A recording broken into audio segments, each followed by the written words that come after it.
आत्ता आपण fix capital मेथडमधला प्रकार पाहिला आहे. त्याच्यामध्ये उघडण्यात येणारे 2 अकाउंट्स पाहिले, एक कॅपिटल अकाउंट आणि दुसरं करंट अकाउंट. आता करंट अकाउंट, पार्टनर्स करंट अकाउंटमध्ये कोणकोणते ॲडजस्टमेंट होतात या मी तुम्हाला सांगितलेलं आहेत. परंतु याच्यात तुम्हाला काही वेळेला जनरल एंट्रीज कशा करायच्यात किंवा जनरल एंट्रीज करा असं सांगितलं जातं. तर त्या कशा स्वरूपात होतात ते मी तुम्हाला सांगतो. पहिलं ॲडजस्टमेंट काय आहे, drawing made by the partner in the current accounting year. आणि तसंच goods or assets taken over by the partner. या 2 गोष्टी ज्या आहेत, या दोन्ही गोष्टी म्हणजे ड्रॉइंग्ज आहेत. एक ड्रॉइंग आहे कॅश स्वरूपात आणि दुसरं ड्रॉइंग आहे गुड्स किंवा ॲसेट स्वरूपात. आता याची एंट्री काय होते, पार्टनर्स कॅपिटल करंट अकाउंट और capital account debit to drawing account. Partners current और capital account debit to drawing account. तसंच वस्तू स्वरूपात जर घेतलं तर partners current account debit to goods और ॲसेट्स अकाउंट. आता ही झाली पहिली एंट्री. दुसरी एंट्री काय आहे, interest on partners capital allowed by the firm. म्हणजे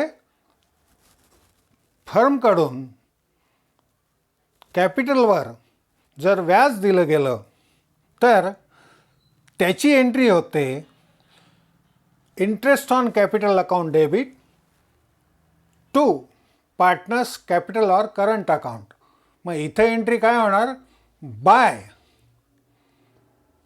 पार्टनर्स करंट अकाउंटला by interest account, interest on capital account. आता चौथं आहे interest on partners drawing charge by the firm. कंपनीने जर ड्रॉइंगवर व्याज आकारलं तर एंट्री काय होणार, पार्टनर्स करंट अकाउंट और capital account debit to interest on drawing account. मग पार्टनर्स करंट अकाउंटच्या डेबिट साईडला to interest on drawing account अशी एंट्री होते. त्याच्यानंतर salary commission payable to the partner. आता salary commission payable to the partner याची entry काय होणार, सॅलरी और commission account debit to partners current and capital account. म्हणजे पार्टनर्सच्या करंट और कॅपिटल अकाउंटच्या क्रेडिट साईडला सॅलरी और कमिशन, बाय सॅलरी और बाय कमिशन असं लिहिलं जाईल किंवा त्या साईडला ते टाकलं जाईल. आता दुसरं distribution of profit or loss. आता distribution of profit or loss जो असेल, तर जर प्रॉफिट असेल तर profit and loss account debit to partners current account. म्हणजे पार्टनर्स करंट और कॅपिटल अकाउंटच्या क्रेडिट साईडला बाय प्रॉफिट असं येईल. जर लॉस असेल तर पार्टनर्स करंट अकाउंटला debit to profit and loss account असं येईल. अशा स्वरूपाच्या या जर्नल एंट्रीज ॲडजस्टमेंटमध्ये कराव्या लागतात. त्या तुम्हाला कशा स्वरूपाच्या कराव्या लागतात ते मी तुम्हाला सांगेल. ते एंट्री स्वरूपात मी खाली तुम्हाला दाखवतो याच्यानंतर.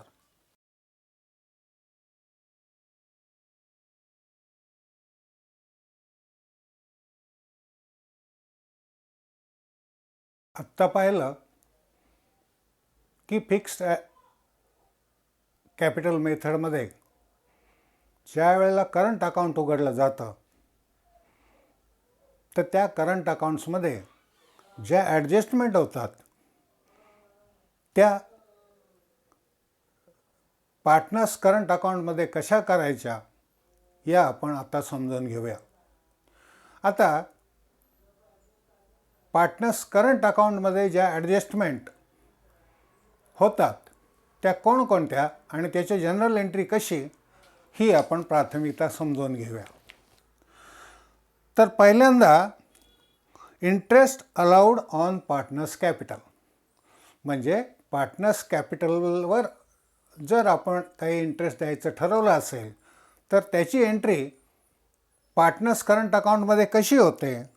Interest on capital account debit to partners current account, म्हणजे interest on capital account debit to partners capital और करंट अकाउंट, म्हणजे पार्टनर्स कॅपिटल अँड करंट अकाउंटच्या क्रेडिट साईडला ही एंट्री जाईल.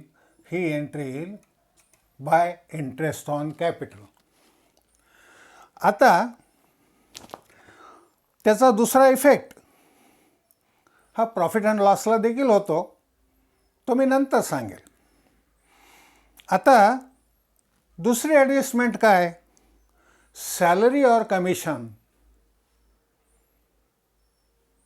Given to the partner. कधी, if it is written in the partnership deed, then the entry will be, ती entry कशा स्वरूपात होते तर सॅलरी और commission account debit to partners current और कॅपिटल अकाउंट, म्हणजे ही एंट्री होईल सॅलरी और कमिशन टू पार्टनर. तर ती कशी होईल, to current partners current account, म्हणजे पार्टनर्स करंट अकाउंटच्या क्रेडिट बाजूला जाईल बाय सॅलरी अकाउंट. आता तिसरी, कॅश और goods taken by the partner for their personal use. Cash और goods are taken over by the partner for their personal use, म्हणजे हे काय झालं, हे ड्रॉइंग झालं.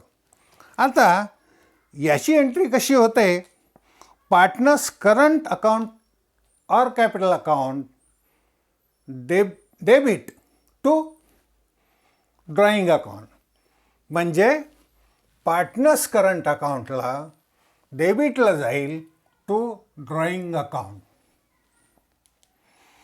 आता चौथी एंट्री होते interest charge on drawing of the partner, म्हणजे पार्टनरनी घेतलेल्या ड्रॉइंगवर वस्तू स्वरूपात किंवा कॅश स्वरूपात जर त्याच्यावर व्याज आकारलं गेलं तर त्या व्याजाची एंट्री काय होते, पार्टनर्स करंट अकाउंट और capital account debit to interest on drawing account. Partners current account और capital account debit to interest on drawing account. आणि याच्यानंतर मगाशी आपण सॅलरीची एंट्री पाहिली, तशीच कमिशनची पण एंट्री होते. म्हणजे सॅलरी और कमिशन अलाउड याच्यापैकी सॅलरीची पाहिली, कमिशनची एंट्री काय होईल, commission to partner, commission in partner to partners current and capital account, म्हणजे पार्टनर्स करंट अँड कॅपिटल अकाउंटच्या क्रेडिट साईडला बाय कमिशन जाईल. आता हे सगळे एंट्री केल्यानंतर नफा आणि तोटा याची एंट्री आपल्याला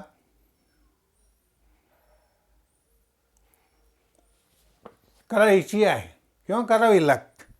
आता ती एंट्री काय होते, profit and loss account debit to partners current account और capital account. Partners current account और capital account debit to profit and loss account.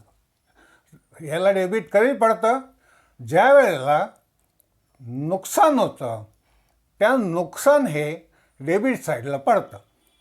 जर प्रॉफिट झाला तर एंट्री काय होते, तर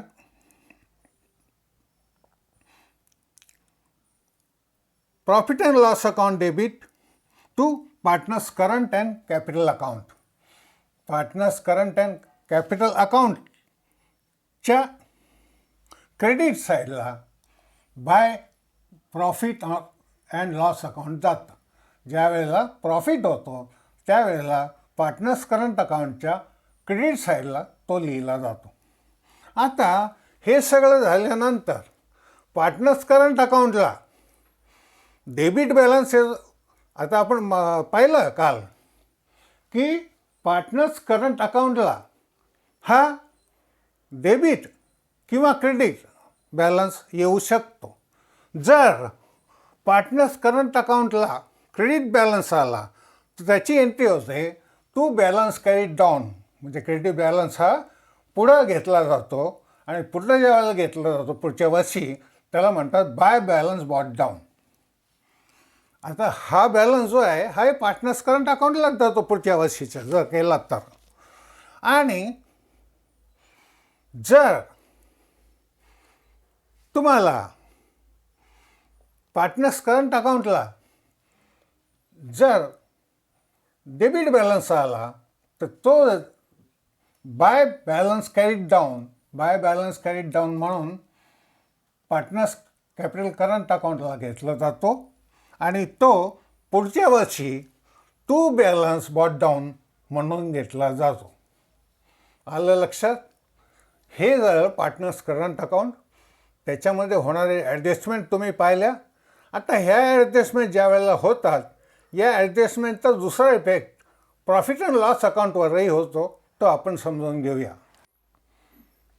आता आपण ह्या ज्या पार्टनर्स करंट अकाउंटला ॲडजस्टमेंट केल्या त्या ॲडजस्टमेंटचा परिणाम प्रॉफिट अँड लॉसवर होतो. म्हणजे प्रॉफिट अँड लॉस अकाउंट काढावं लागतं आणि प्रॉफिट अँड लॉस अकाउंटवर हा याचा इफेक्ट होतो. तो कसा होतो तर आपण इंटरेस्ट अलाउड ऑन पार्टनर्स, म्हणजे जर पार्टनर्सना इंटरेस्ट अलाव केला कशावर, कॅपिटलवर, तर त्याची एंट्री काय होते की profit and loss account debit. ह्याच्यावर प्रॉफिट अँड लॉसवर इफेक्ट काय होतो, profit and loss account debit to interest on capital account. आणि इथं वर आपण करंट अकाउंटला कसं होतो हे पाहिलेलं आहे. त्याच्यानंतर सॅलरी ऑर कमिशन दिलं तर salary or commission allowed to partner ह्याची एंट्री होते profit and loss account debit to salary to partner or commission to partner. ह्या 3 एंट्र्या इकडे होतात. आणि जर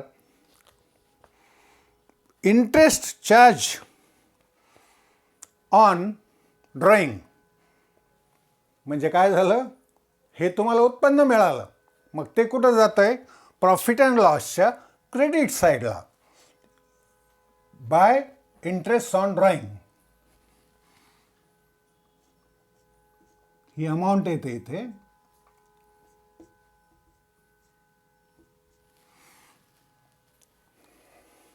आता हे तुम्हाला ॲडजस्टमेंटचा इफेक्ट पार्टनर्स करंट अकाउंटवर काय होतो हे समजून सांगितलेलं आहे.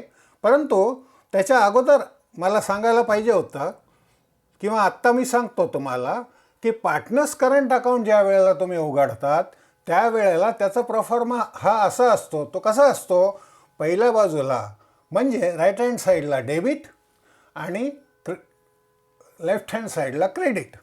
आता क्रेडिटच्या ह्याच्यामधले कॉलम कोणकोणते होतात, एक पर्टिक्युलर म्हणजे तपशील, दुसरा पार्टनर, 2 पार्टनर जर असतील तर एक एक्स पार्टनर वाय पार्टनर, त्याची अमाऊंट ती रुपयामध्ये, वायची अमाऊंट ती रुपयामध्ये. आणि ह्या ज्या गोष्टी आहेत त्याच्यासमोर प्रत्येकाचे रकमा या येतात.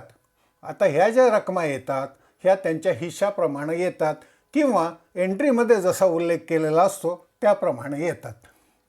तसंच क्रेडिट बाजूला देखील तेच कॉलम आहेत. पर्टिक्युलर पार्टनरचं नाव एक्स, पार्टनरचं दुसरं नाव वाय, म्हणजे दुसऱ्या पार्टनरचं नाव वाय, एक्सच्या कॉलममध्ये येईल अमाऊंट अँड रुपीज, वायच्या कॉलममधील अमाऊंट अँड रुपीज आणि याचा बॅलन्स जो येतो तो बॅलन्स जर तुम्हाला प्रॉफिट झाला तर पार्टनर्स करंट अकाउंटला हा प्रॉफिट येतो आणि नुकसान झालं तर पार्टनर्स करंट अकाउंटच्या डेबिट साईडला येतो, ह्या बॅलन्स येतो. अशा पद्धतीनं आपण फिक्स कॅपिटल मेथडच्या मध्ये जे 2 अकाउंट करावे लागतात, 2 अकाउंट ठेवले जातात. एक म्हणजे फिक्स कॅपिटल अकाउंट आणि दुसरं पार्टनर्स करंट अकाउंट. करंट अकाउंटमध्ये या ज्या ॲडजस्टमेंट होतात त्या कोणकोणत्या ॲडजस्टमेंट आणि त्या कशा स्वरूपात लिहायच्या हे आपण समजून घेतलं. आता याच्यानंतरच आपण पाहू की दुसरी मेथड कशी वापरली जाते कॅपिटल अकाउंटची. ती म्हणजे फ्लक्च्युएटिंग कॅपिटल. फ्लक्च्युएटिंग कॅपिटल म्हणजे काय की कॅपिटल अकाउंटच्या बॅलन्समध्ये सतत बदल होतात. सतत म्हणजे वर्षाच्या शेवटी असलेला बॅलन्स, आपला वर्षाच्या सुरुवातीला असलेला बॅलन्स हा शेवटी राहील का नाही किंवा शेवटी बदलतोच. आता हे बदलायचं कारण काय की ज्या आपण पार्टनर्स करंट अकाउंटमध्ये ॲडजस्टमेंट केलेल्या आहेत त्याच ॲडजस्टमेंट या फ्लक्च्युएटिंग कॅपिटलमध्ये केल्या जातात. याच्यामध्ये कॅपिटल अकाउंट हे फक्त मेंटेन केलं जातं, याच्यात दुसरं अकाउंट मेंटेन केलं जात नाही. आता फ्लक्च्युएटिंग कॅपिटलमध्ये काय असतं की त्याच्यामध्ये देखील ओपनिंग बॅलन्स येतो.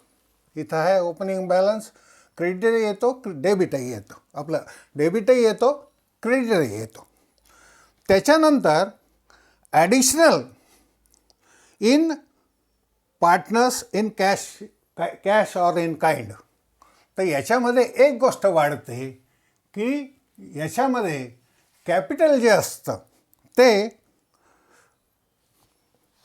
वाढलं जातं. ते आपण इथं घेऊवर बाय कॅश अकाउंट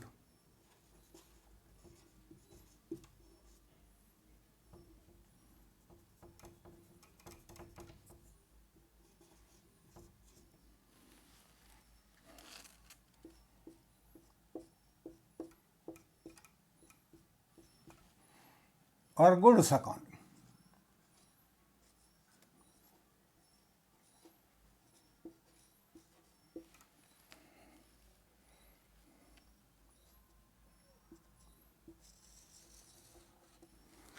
आता जर पार्टनरनी जादाचं कॅपिटल जर आणलं तर त्याची एंट्री होते.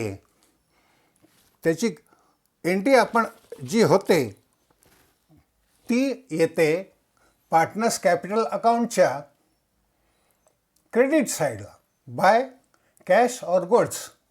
म्हणजे बाय कॅश ऑर गुड्स हे कॅपिटलमध्ये वाढ होते म्हणून ते क्रेडिट साईडला येतं. बाकीच्या सर्व एंट्र्या या पार्टनर्स करंट अकाउंटमध्ये ज्या असतात त्याप्रमाणे ह्या होतात. या तुम्हाला समजून येतील हे तुम्ही पाहून घ्या, नीट लक्षात घ्या. आणि याच्यानंतर आपण उद्याच्या चॅप्टरमध्ये एक कॅपिटल अकाउंटचे फिक्स कॅपिटल मेथड आणि फ्लक्च्युएटिंग कॅपिटल मेथड याच्याबद्दलचं एक उदाहरण घेऊया.